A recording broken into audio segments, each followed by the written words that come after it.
Jaclyn Eats. I made a fruit salad with bananas, oranges, and blueberries, Apple Jacks, bread dippers, pretzel goldfish, and a Nutty Buddy bar.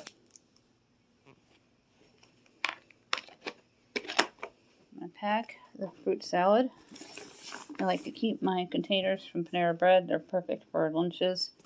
Then if the container gets thrown away like the one from yesterday, I don't have to worry about it.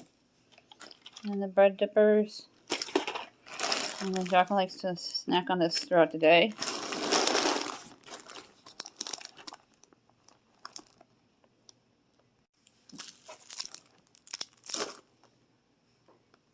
What Jaclyn eats for lunch.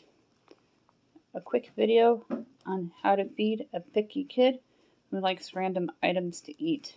And don't forget, when we get to 800, we're going to issue out 2 $10 Dollar Tree gift cards, one for new subscribers, one for comments. If you are new, you must comment you are new and be a U.S. resident. If you comment, you must already be subscribed and be a U.S. resident. All that information will be in my description box down below. Please subscribe, like, and share.